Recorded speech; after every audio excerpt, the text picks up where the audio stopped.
Bonjour, chers auditeurs, chères auditrices, et bienvenue à notre culte Espoir. C'est bon de se retrouver pour vivre ensemble un temps de culte. Bienvenue à mes deux partenaires du jour, Brian, Marilyn, bonjour. Bonjour. Bonjour. Et bienvenue également à Inès Sassu. Inès, il me semble que tu es pasteur des jeunes à l'église adventiste Collonges-sous-Salève. Oui. Qu'est-ce que ça veut dire ? Ça veut dire que j'accompagne les jeunes, ceux qui organisent aussi des choses pour la jeunesse. On travaille ensemble et on essaie de les aider aussi en donnant des études bibliques, en répondant à leurs questions. Il y a beaucoup de jeunes ? Or, oui, il y a beaucoup de jeunes. On a à peu près 200 jeunes à l'église du campus. Donc au campus adventiste de Collonges-sous-Salève. C'est ça, D'accord. Oui. Et qu'est-ce que tu voudrais rajouter à ma présentation ? Voilà, donc à part la jeunesse du campus, j'ai aussi l'aumônerie du campus.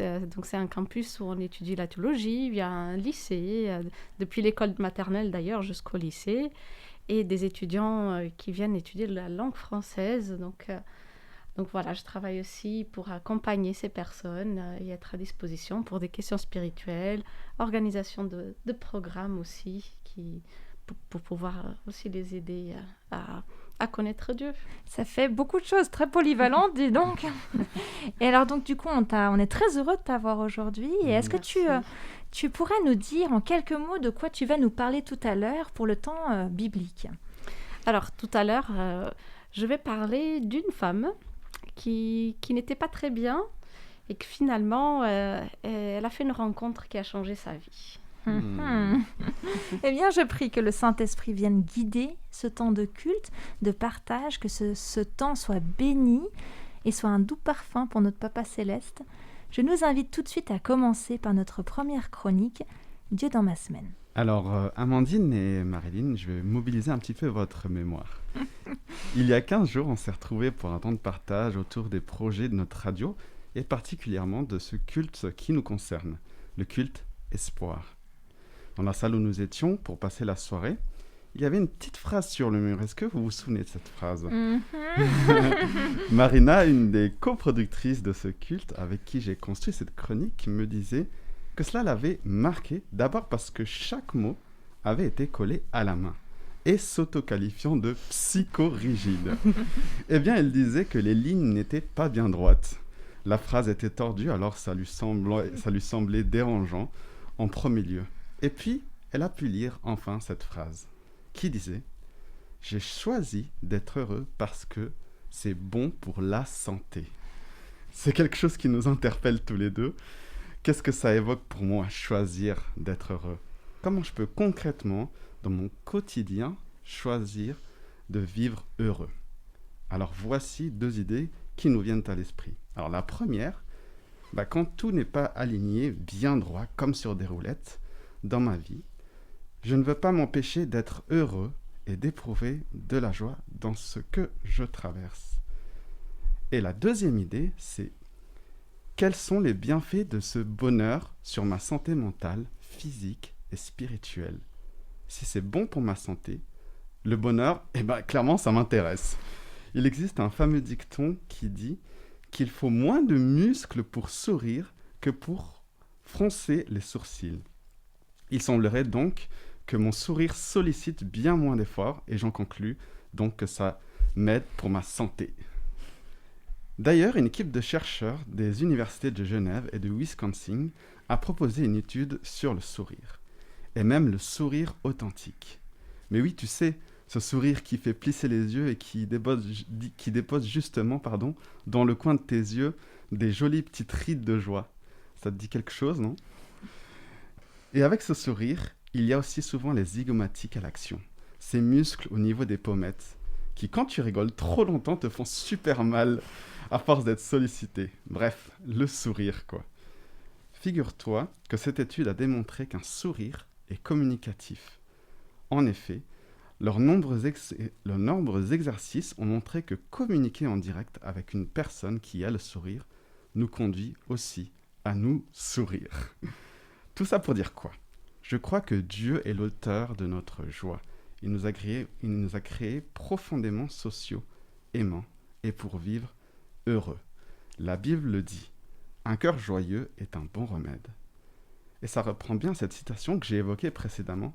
J'ai choisi d'être heureux parce que c'est bon pour la santé. Voilà ce que j'ai envie de dire et de vivre dans mon quotidien malgré les difficultés.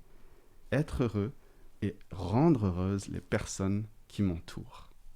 Marilyn, que nous proposes-tu aujourd'hui comme promesse biblique? Eh bien, la promesse que je nous propose aujourd'hui, c'est autour de l'eau. Elle se trouve dans Ésaïe au chapitre 41 et au verset 17. Les malheureux et les indigents cherchent de l'eau, mais il n'y en a point. Leur langue est desséchée par la soif. Moi, l'Éternel, je les exaucerai. Moi, le Dieu d'Israël, je ne les abandonnerai pas. Cette promesse s'adresse à tous ceux qui ont soif, vraiment soif, qui ont la langue desséchée à force de ne pas trouver d'eau. Et Dieu fait la promesse ici de les exaucer et de ne pas les abandonner. Il explique même dans les versets suivants ce qu'il fera. Des choses tellement grandes que tout le monde ne pourra que dire que c'est Dieu qui a fait ça. Alors à toi qui as soif, qui cherches sans trouver, Dieu promet de ne pas t'abandonner et de t'exaucer. Comment? Lui seul a le secret. Amen.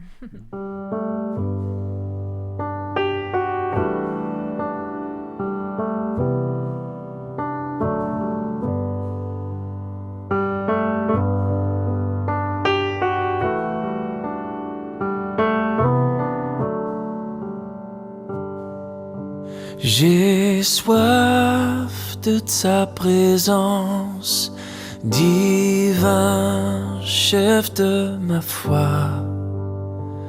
Dans ma faiblesse immense, que ferais-je sans toi?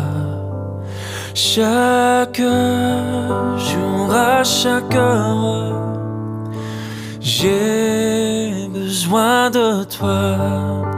Viens Jésus et demeure auprès de moi.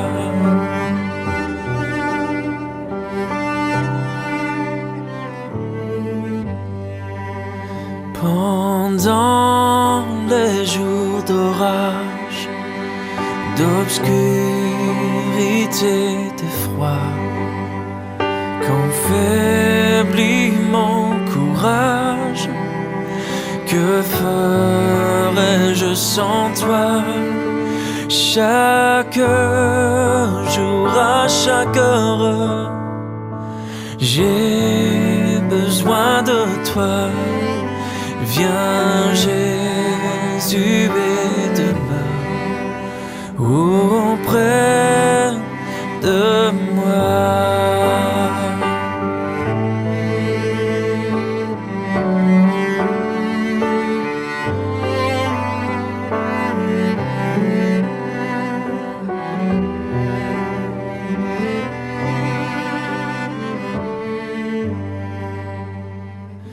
Oh Jésus, ta présence, c'est la vie et la paix dans la souffrance et la vie à jamais. Chaque jour, à chaque heure, j'ai besoin de toi. Viens Jésus et demeure auprès de moi. Chaque jour, à chaque heure, j'ai besoin de toi. Viens Jésus et demeure auprès de moi.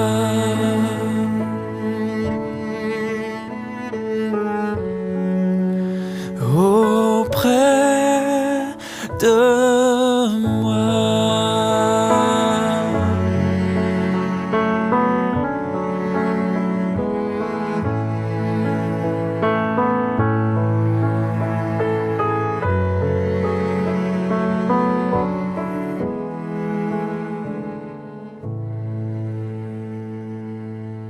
Assis au bord de l'eau, je médite sur toi.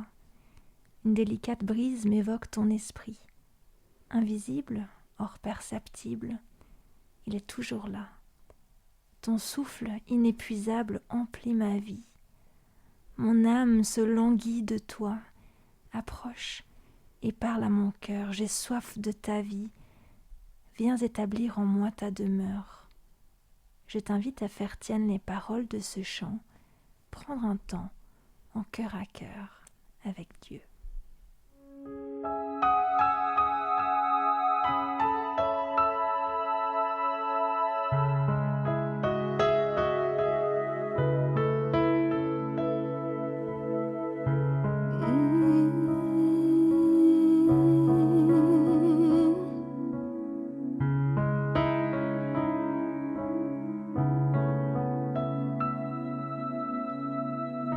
Assis au bord de l'eau, je médite sur toi.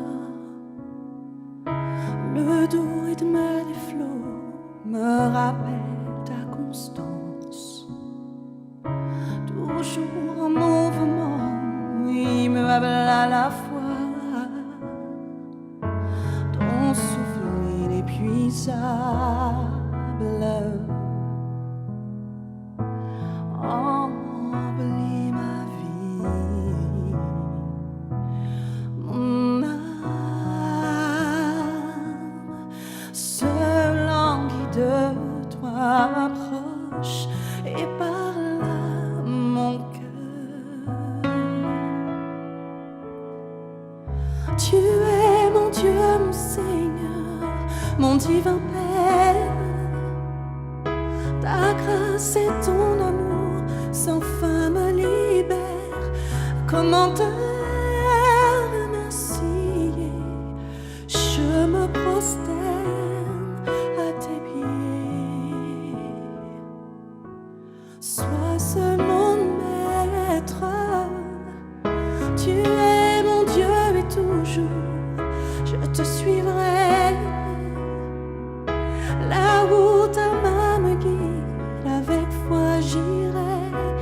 Apprendre à te connaître, sonder l'élan de ton être. C'est mon désir à jamais.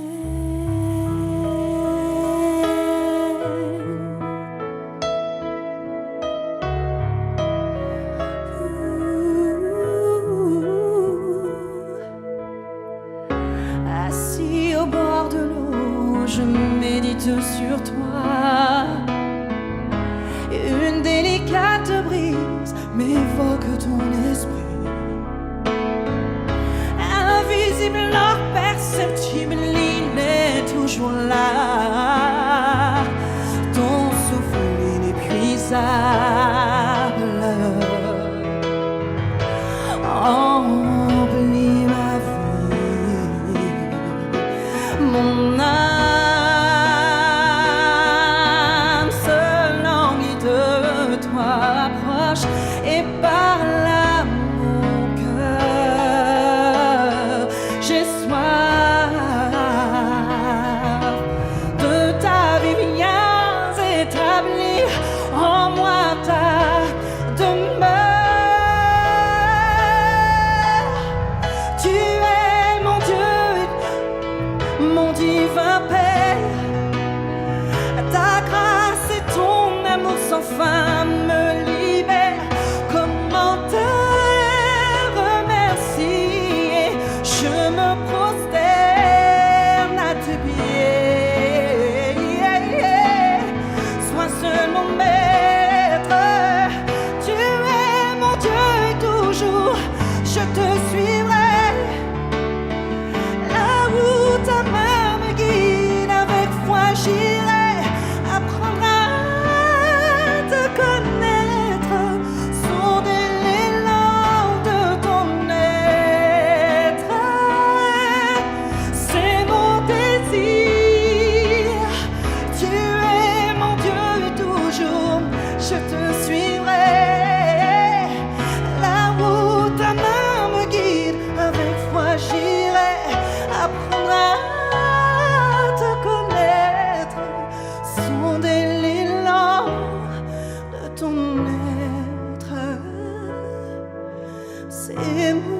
désir.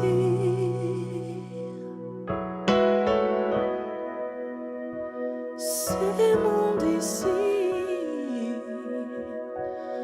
à jamais.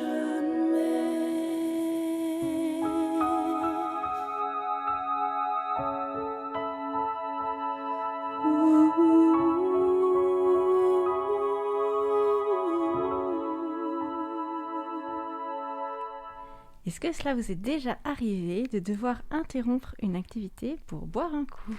En cours quasiment à chaque heure. Bien sûr.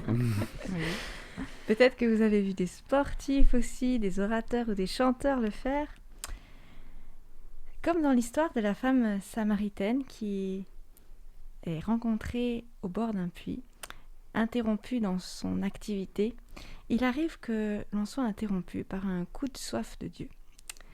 Pour cette chronique Dieu agit, je voudrais vous proposer quelques histoires toutes fraîches de rencontres avec Dieu dans le quotidien. Au moment où je la prépare, c'est la période des examens. Alors vous savez, c'est ce grand rush où nos amis étudiants ont pour la plupart le nez dans leur bouquin de révision. On pense fort à eux. Oui.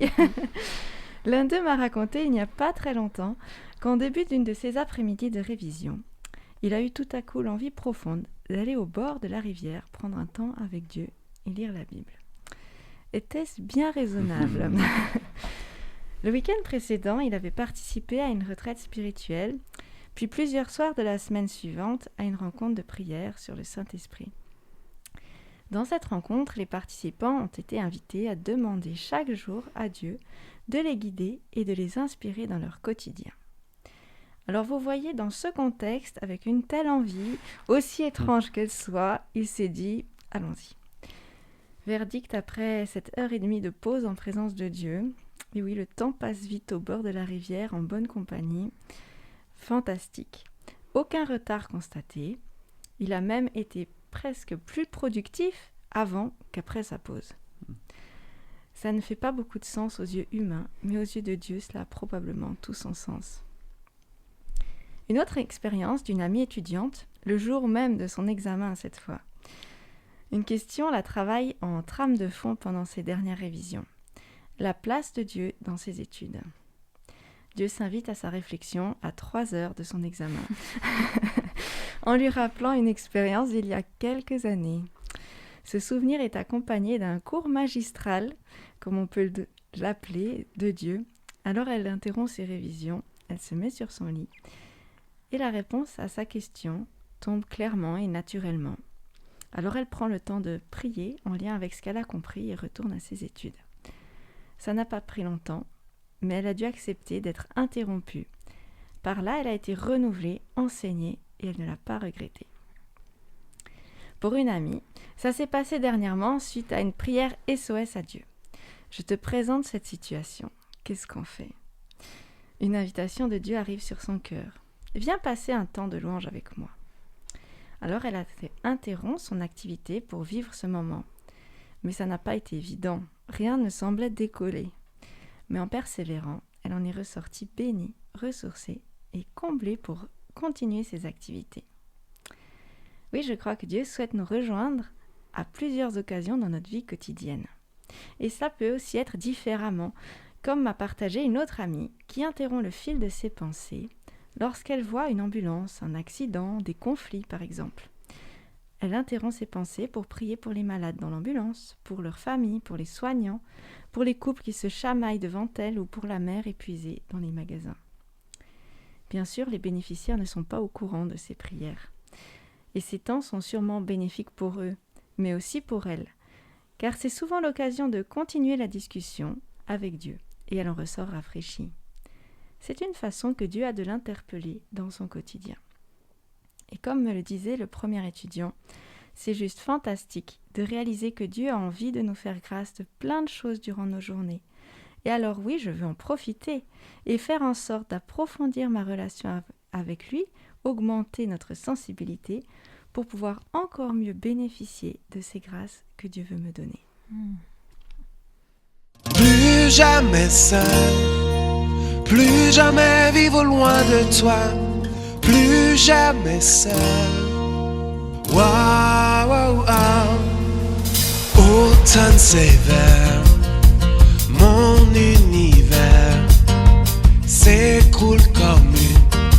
simple feuille à terre.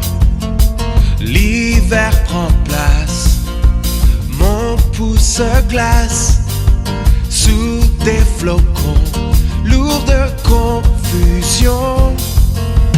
Vivre ou mourir, il faut choisir.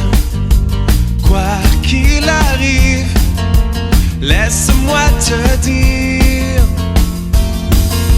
plus jamais seul, plus jamais vivre loin de toi, plus jamais seul. Wow, wow, wow. Nouveau printemps, mon âme reprend un second souffle, un nouvel élan. Voici l'été, il faut rêver, la tête dans le ciel bien étoilé. Enfin la vie, elle me sourit. J'ai bien saisi que je ne serai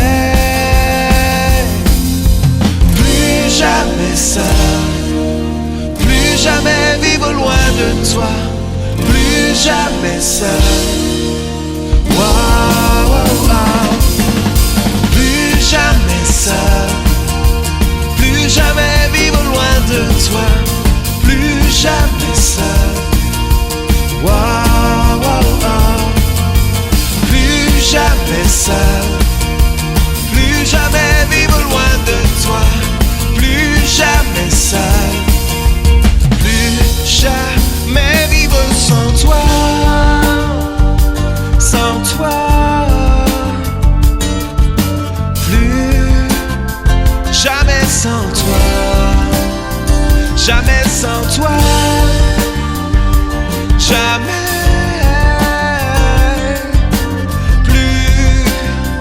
Jamais sans toi. Wow, wow. Plus jamais seul, plus jamais vivre loin de toi, plus jamais seul. Wow, wow, wow.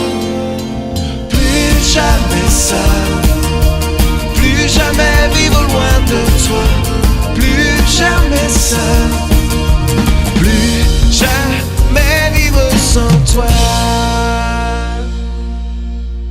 Cher auditeur, tu te trouves sur le culte Espoir et pour introduire le temps de partage biblique que va nous faire vivre Inès, je t'invite à écouter ce chant qui reprend l'histoire de la rencontre entre Jésus et la femme dont Inès nous a parlé, qu'on appelle souvent la femme samaritaine.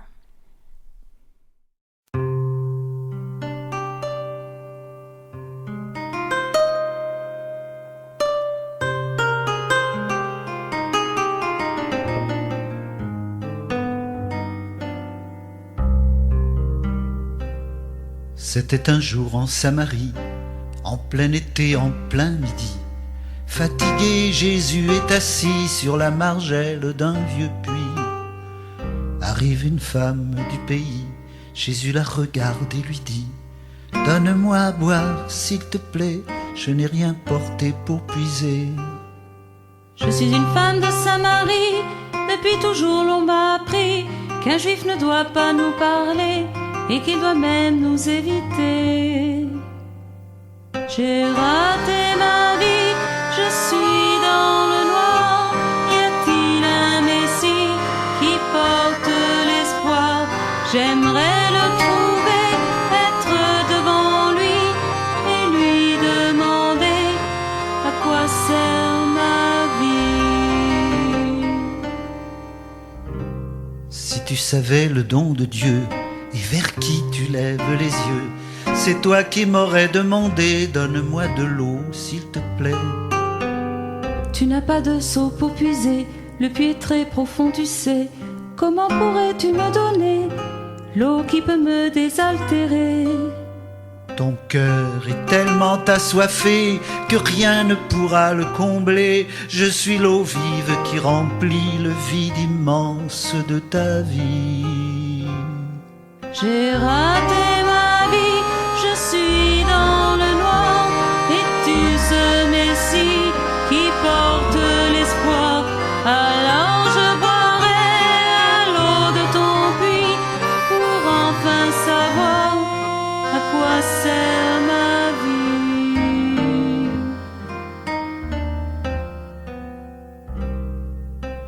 cœur et dans ton esprit, je vois, tu as eu 5 maris. Et tu prophètes le Messie, qui peut dire à quoi sert ma vie? Dis-moi encore où, en quel lieu, sur quelle montagne trouver Dieu? Il n'est pas là ou bien ici, il est en toi, il est esprit. Il est au bout de ton désir, il est toujours en avenir. Voici le temps de l'adorer, en esprit et en vérité.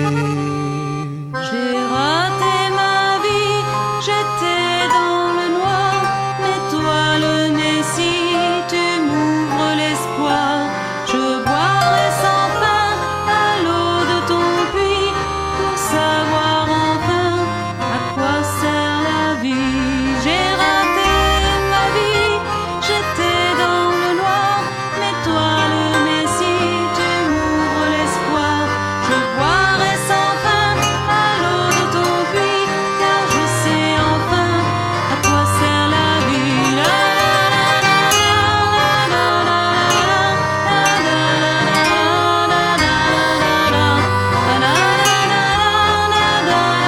la car je sais enfin à quoi sert la vie.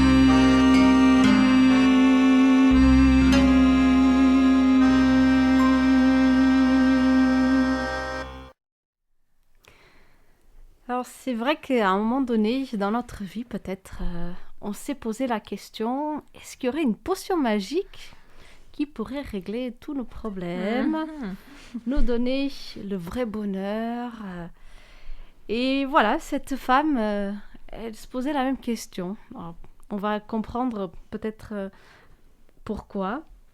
En tout cas, déjà, cette chanson nous parle de cette femme samaritaine. Elle part puiser de l'eau. Et ce qui est très marrant, c'est qu'elle part à midi. Et personne ne part puiser de l'eau à midi parce qu'il fait très très chaud. Alors, c'est un pays voilà, où il fait vraiment très chaud. Tout le monde part puiser de l'eau très tôt le matin ou le soir. Et là, elle part le midi. Elle veut croiser personne. Et elle est contente. Elle est soulagée quand elle arrive au puits. Et il n'y a personne.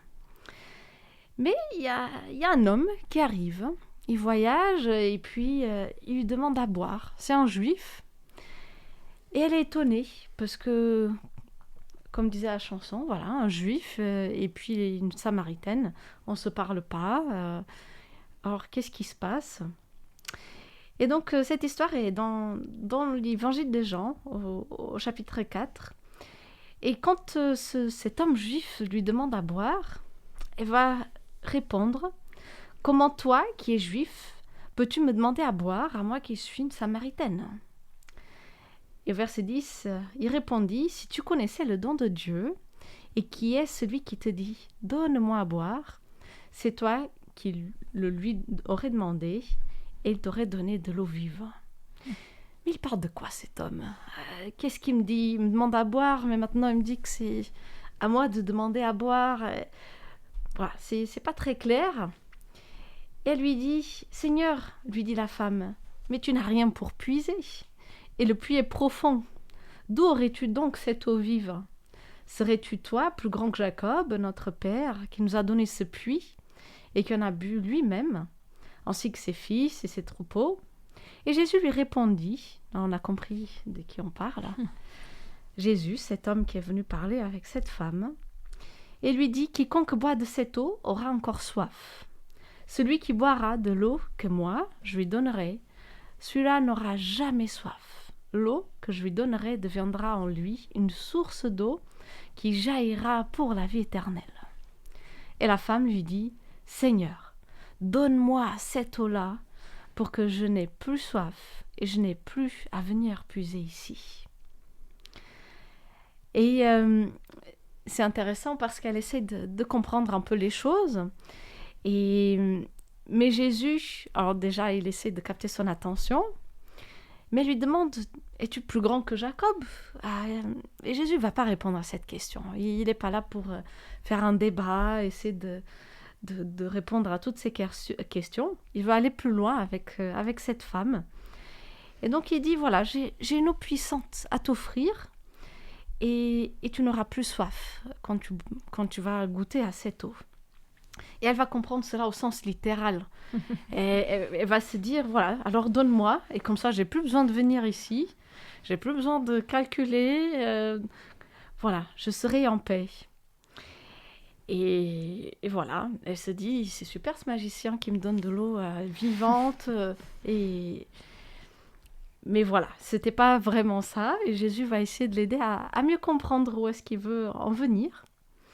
Et ça commence par une petite phrase où il va dire, va, lui dit-il, appelle ton mari et reviens ici. Ah. Là, on arrive à quelque chose de profond chez cette femme, parce qu'elle va lui dire, je n'ai pas de mari.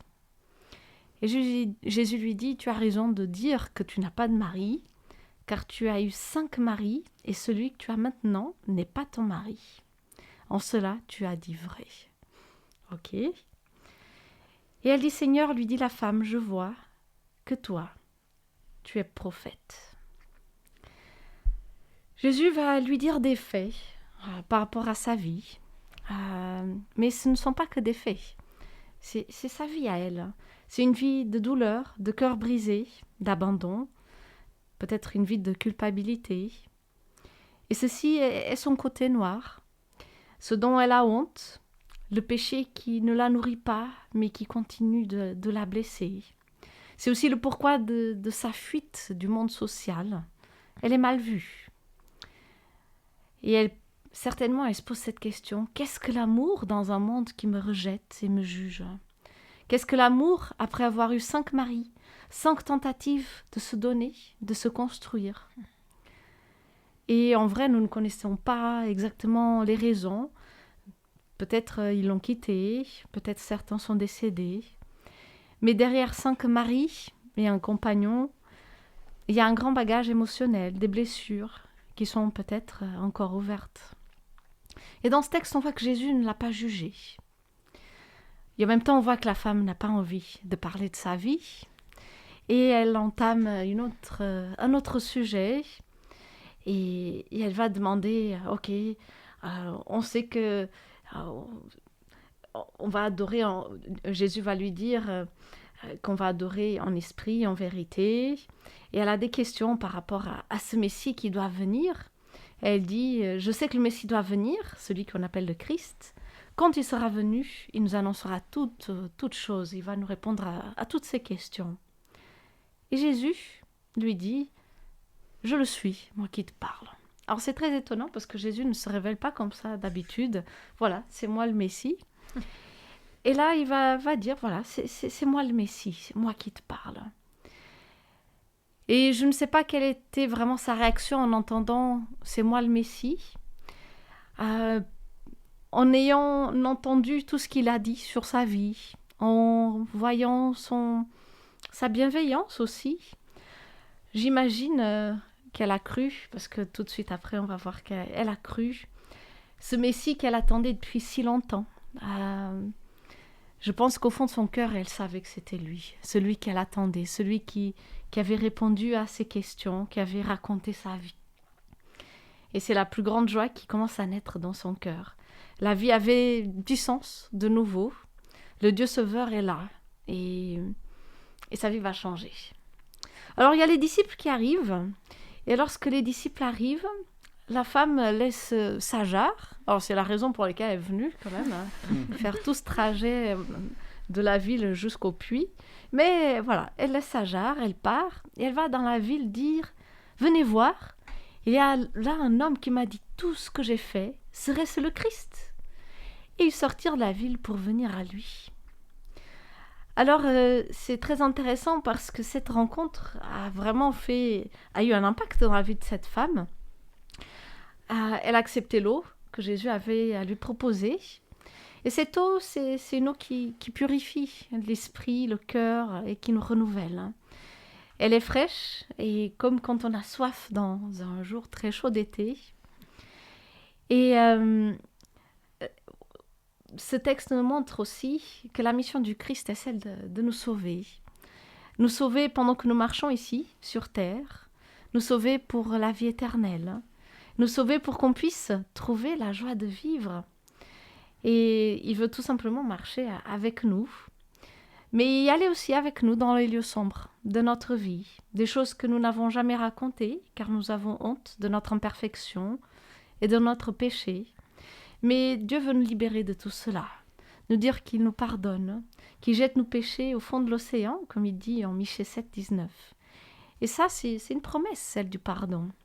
Il veut jeter cette cape de culpabilité que nous portons, nous libérer des accusations, nettoyer notre cœur comme quelqu'un qui nettoie une blessure et met un pansement. Et finalement, on voit que cette femme, elle a quitté sa ville à midi pour ne pas être perçue par les autres, pour ne pas rencontrer d'autres personnes. Et cette rencontre va la mener à l'action. Et c'est aussi pour ça qu'on l'appelle l'eau vive, parce que cette eau que Dieu nous donne nous amène aussi à l'action. D'un côté, elle se laisse laver, elle voit Dieu agir déjà dans son cœur. Et on le voit parce qu'après, elle va raconter à tout le monde. Elle n'a plus peur des autres. C'est l'inverse. Voilà, elle a envie de partager, elle a envie de dire « j'ai trouvé quelqu'un ». Et ça dépasse tout ce qu'elle est en train de vivre dans sa vie. Et donc ça, c'est un témoignage.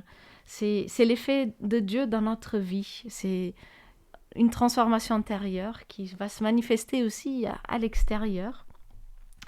Et au verset 39, il va nous dire « Beaucoup de Samaritains de cette ville-là mirent leur foi en lui à cause de la parole de la femme qui rendait ce témoignage. Il m'a dit tout ce que j'ai fait. Aussi, quand les Samaritains vinrent à lui, ils lui demandèrent de demeurer auprès d'eux, et il demeura là 2 jours. Ils furent encore beaucoup plus nombreux à croire à cause de sa parole. Il disait à la femme, « Ce n'est plus à cause de tes dires que nous croyons, car nous l'avons entendu nous-mêmes, et nous savons que c'est vraiment lui, le sauveur du monde. » Alors c'est vrai, c'est ça aussi le pouvoir du témoignage, on témoigne, mais quand on décide de venir voir qui est ce Dieu, tester, voir avec nos propres yeux, à un moment donné, on peut dire, voilà, c'était bien ton témoignage, mais maintenant c'est mon expérience personnelle, et j'ai décidé de croire, et je sais maintenant que c'est lui le sauveur du monde. Et donc, voilà, ce n'est pas une potion magique, mais c'est Jésus, le sauveur du monde et le sauveur de chaque monde intérieur. Et voilà, tout simplement, Dieu nous invite à venir tester, boire de cette eau qui est grâce, amour, qui libère et qui nous transforme. Et après, on pourra aussi participer à cette mission du Christ en apportant de l'eau vive à ceux qui nous entourent, en faisant le bien et devenir cette source d'eau. Amen, merci.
Alors, Brillant, Marilyn et même toi, Inès, si vous deviez retenir une idée de ce message, de ce que Dieu a mis dans ton cœur pour ce message, Inès, ce serait quoi?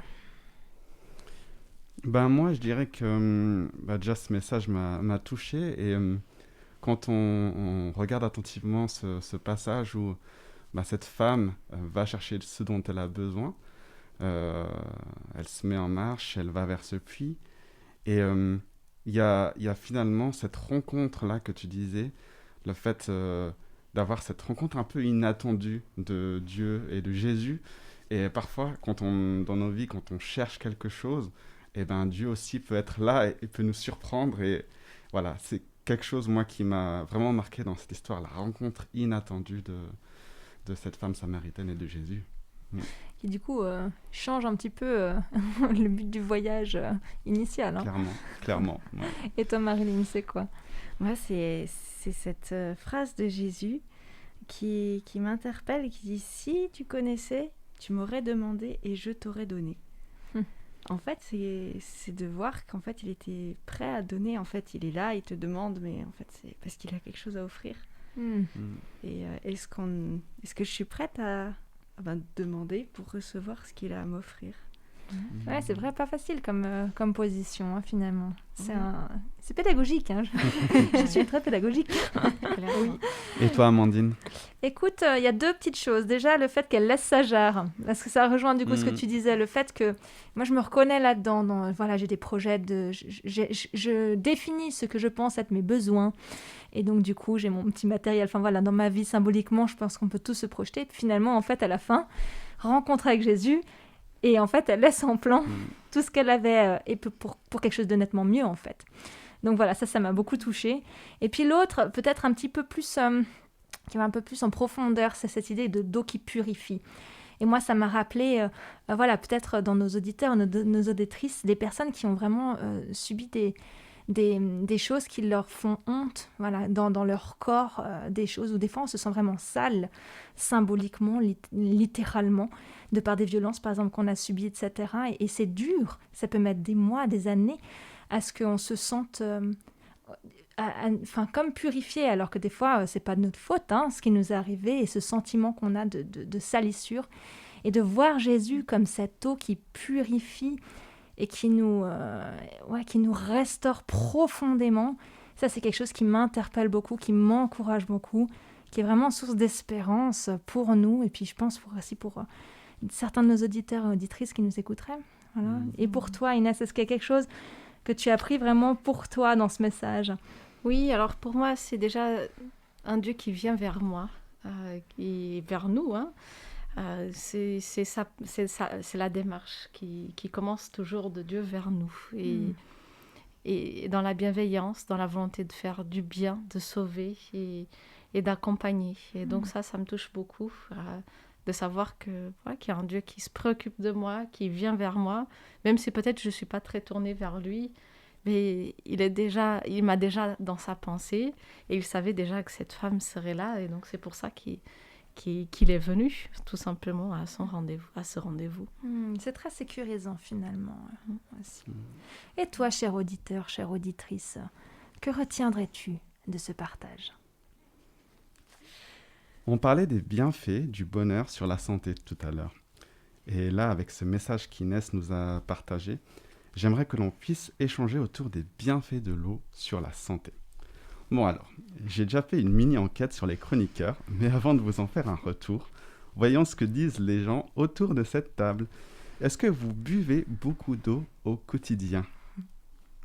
Alors Inès, tu bois combien d'eau par heure? Oui, entre 1,5 litre et 2 litres. Ah, c'est bien Oh ça. là là. C'est bien, bravo. Et toi, Marilyn? Je ne saurais pas dire si je calcule, mais j'essaye 1,5 litre. Oh, mais je vous admire. Hein. Moi, Et toi? dans l'idéal de mes pensées, je pense boire beaucoup, mais en fait, en vrai, j'ai réfléchi, je dois être à 0,5. 0,5, c'est lamentable. Ouais, c'est pas énorme. Hein. Alors, dans l'équipe des chroniqueurs du culte espoir, il y a un grand écart entre 2 chroniqueuses, donc Romina et Mildred, hein, qui boivent entre 2 et 2 litres et demi par jour. Oh là là. Moi, à qui veut bien l'entendre, je dis que l'eau, c'est la plus bonne boisson du monde. Et Marina, qui, jusqu'à il n'y a pas très longtemps, ne buvait quasiment pas d'eau. Du tout. Du tout. Mais elle s'hydratait comment alors? Bon, elle a dit que je pouvais le dire, donc je balance. Hein. Pendant des années, elle buvait plusieurs cafés par jour. Ah bon, ça n'a pas tout à fait le même goût. Oui, et elle dit que l'eau n'a pas trop de goût, effectivement. C'est pas très attractif. Alors des fois, on a des raisonnements comme boire du café, finalement, c'est du liquide et en plus, ça a du goût. Donc c'est déjà ça. Mais finalement, avec le recul, elle a découvert, d'ailleurs comme beaucoup d'entre nous, que le café n'est pas une source d'hydratation suffisante. Un peu comme cette femme samaritaine qui va boire de l'eau au puits, mais qui y retourne toujours parce qu'elle n'a pas la sensation d'étancher sa soif. Alors parlons peut-être de l'eau, parce que l'eau, finalement, ça sert à quoi ? Déjà, on sait que notre corps est fait à plus de 70% d'eau. Ça c'est déjà un bon début. Et donc, on doit en avoir en suffisance pour que notre corps fonctionne. Et oui, c'est vrai. Quand on fait du sport, on découvre à quel point on a besoin d'eau. Exactement, parce que l'eau que tu bois pendant le sport te sert à plusieurs choses. D'abord, tu transpires, donc tu perds de l'eau avec le sport, donc tu vas logiquement avoir besoin d'un apport en eau pour compenser cette perte. Et puis un truc incroyable, c'est que l'eau que tu bois va éliminer les toxines et diminuer les douleurs après le sport. T'as jamais eu des douleurs après le sport, Oh là là là là, des crampes à ne plus pouvoir en marcher, J'étais vraiment. témoin. Des fois, en sortant d'une grosse session sportive, j'ai l'impression que chaque pas est un effort surhumain à fournir. Et puis après, il y a aussi l'histoire pour le teint. Si vous voulez un teint frais, une belle peau, alors buvez de l'eau. L'eau va nourrir la peau en profondeur, apporter un teint sublime. Et ça aide à d'autres moments aussi à lutter contre la rétention d'eau. Au niveau des articulations, l'eau les aide à bien fonctionner et un apport suffisant en eau diminue les risques d'arthrose, paraît-il. L'eau régénère nos cellules, hydrate nos organes. Pour rappel, Marilyn le disait, notre corps est fait à plus de 70 ou 70% d'eau. C'est donc que l'eau est un élément essentiel à notre alimentation et à une bonne digestion. Alors concrètement, si comme Marina, des auditeurs peinent avec cette habitude de boire de l'eau régulièrement, quelles astuces peut-on donner ? Alors je dirais avoir une bouteille d'eau ou un verre rempli à proximité. Ouais, ma grande sœur Daisy m'a appris à aromatiser mon eau avec quelques gouttes de citron, des feuilles de menthe ou mettre des petites framboises. Ça, c'est bon, ça. Ou faire des infusions qu'on peut laisser refroidir en mode iced tea, sain, sans sucre, et ça donne envie de boire. On peut aussi se mettre le défi de boire un verre d'eau chaque fois qu'on se lève de sa chaise. Ça, je devrais essayer. Je suis sûr qu'il y a encore d'autres astuces. Les scientifiques s'accordent à dire que la vie tire son origine de l'eau. Alors oui, ça je le vois assez clairement. L'eau étanche la soif. L'eau est utilisée dans les aliments, pour les cuire, pour arroser le potager, les champs. Alors je comprends bien que l'eau et la vie sont intimement liées. Et ce n'est pas tout. L'eau purifie. On connaît les bains, les douches. L'eau détend et guérit avec les thermes, les eaux thermales, les hot tubes en Islande, des sortes de points d'eau chaude naturels qu'on trouve un petit peu partout en bordure de route et on peut se prélasser avec plaisir. Et puis il y a l'eau de loisirs. Mer, océan, piscine, lac, fleuve, rivière pour nager, surfer, se détendre, faire de la planche à voile et tant d'autres activités sportives. Ça va faire rire ma famille que je dise ça parce que moi je déteste aller à la piscine. Je confirme. L'eau qui nettoie, comme les lessives, le lave-vaisselle, les légumes, la voiture, la terrasse. Et puis il y a aussi l'eau du baptême, signe d'une alliance avec Dieu. Et l'eau du puits, où Jésus propose quelque chose de bien plus consistant à la femme samaritaine que ce qu'elle avait l'habitude de boire, parce que sa vie avait réellement besoin de cette eau véritable que lui seul pouvait apporter. Une eau qui rafraîchit, comme quand on vient de courir au soleil ou qu'on trempe les lèvres dans une eau fraîche avec des glaçons. Ça rafraîchit, ça détend. On sent cette eau se déverser dans notre corps et faire du bien à chaque gorgée. Et on sent alors ce bien-être profond de ressentir clairement la fraîcheur, l'hydratation, le froid, l'apaisement que cette eau vient apporter à notre corps. De toute façon, je crois que le meilleur moyen de comprendre ce symbole de Jésus comme eau de la vie, c'est de vivre un moment où on souffre de la soif et où dès qu'on va se désaltérer, on perçoit quelque part qui manquait à notre corps, ce qui manquait clairement à notre vie, la présence de Jésus dans notre quotidien. Et une fois qu'on a goûté à cette eau, la vraie, c'est sûr, plus jamais on ne veut boire de café.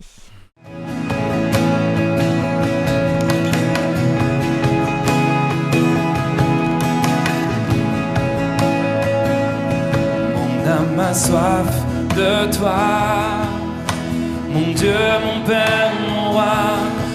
Mon être entier soupire après toi. Garde ton cœur de paix, la source qui désaltère, rafraîchit mon âme de toi.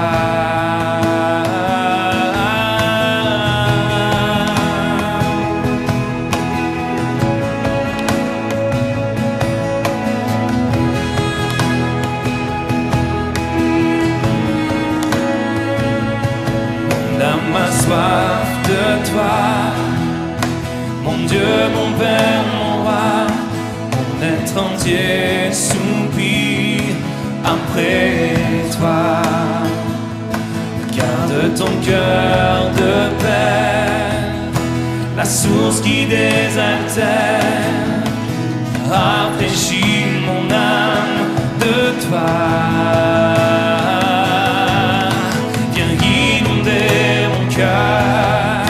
Viens inonder mon âme, viens inonder mon être entier. Viens inonder mon cœur, viens inonder mon âme, viens inonder mon être entier.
Jésus dit à la femme samaritaine, « Si tu connaissais le don de Dieu, et qui est celui qui te dit « Donne-moi à boire », tu lui aurais toi-même demandé à boire et il t'aurait donné de l'eau vive. » Alors je vous propose de prendre un temps de prière pour parler à Dieu et lui demander cette eau vive qu'il est prêt à nous donner.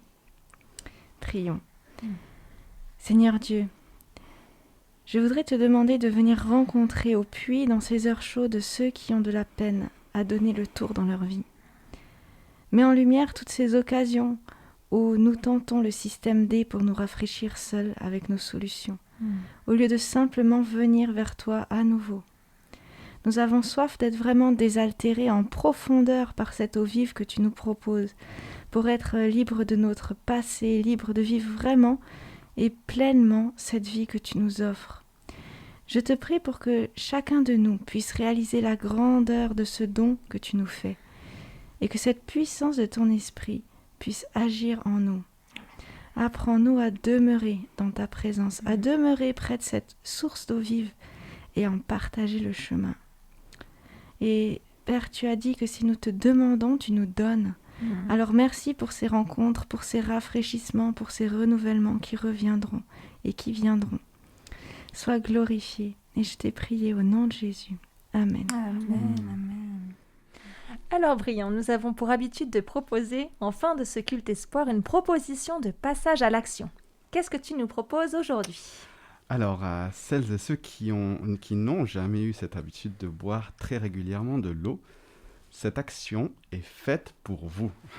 En réalité, elle est aussi faite pour ceux qui aiment bien boire de l'eau. Alors, on va faire quelque chose d'expérimental pour cette semaine. Vraiment hyper simple. On va boire de l'eau. Ça, tout le monde peut y arriver. Le défi n'est pas trop élevé. Il te faut juste une seule chose, une gourde, ou alors un grand verre d'eau bien fraîche fera également l'affaire.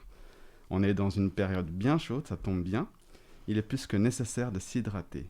Mais plus que de s'hydrater, j'aimerais te permettre d'expérimenter Jésus, la source de vie.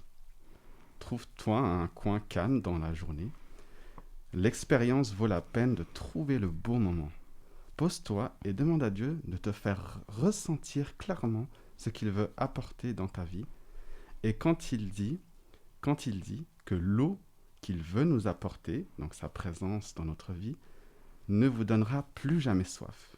Et dans ce temps de prière et d'expérience avec Dieu, prends le temps de boire ce verre d'eau, de ressentir ce que chaque gorgée de cette eau fraîche apporte à ton corps et à ton esprit. Les mots qui te viennent en tête et les sensations, c'est une expérience que tu peux renouveler plusieurs fois dans la semaine et ça va peut-être nourrir encore tes pensées. D'ailleurs, n'hésite pas à noter ton ressenti, de quelle façon cela te désaltère, le bien que ça fait à ton corps. Si cette expérience t'a fait du bien, demande à Jésus de venir dans ta vie, de te faire du bien, d'apaiser ta soif comme tu l'as expérimenté jusque dans les profondeurs de tes cellules. L'eau de la vie que tu vas intégrer, c'est bien plus qu'une eau qui étanche la soif. C'est une eau qui apaise, qui répare, qui établit. Que Dieu t'accompagne dans cette expérience. Je trouve que c'est une excellente idée, moi qui ai du mal du coup à boire. J'avoue que quand j'ai découvert ton idée, quand on préparait ce culte, ça m'a donné direct envie d'essayer. Je me suis dit, je vais attendre de faire en même temps que nos auditeurs, nos auditrices. Donc que tous ceux et celles qui ont envie de le tester puissent être bénis et remplis vraiment de la présence de Dieu pendant ces temps d'hydratation réflexive. Voilà, nous voilà arrivés à la fin de ce temps. Merci Brian et Marilyn pour vos partages, pour vos réflexions. Merci Inès de nous avoir accompagnés pendant ce culte. Sois bénie pleinement dans ton ministère auprès de tous ces jeunes, de toutes ces personnes dans le campus dont tu as parlé. Et au plaisir de te retrouver la semaine prochaine pour que tu nous parles de ton témoignage, de comment Dieu a changé ta vie. Je me réjouis vraiment. Et en attendant, eh bien, belle semaine à toi, que la grâce de Dieu, son amour, sa bonté viennent te rafraîchir, que tu puisses cette semaine avoir soif de cette eau que seul notre Papa Céleste peut nous donner. Sois béni, sois guidé, inspiré et protégé. Et à la semaine prochaine. Bye!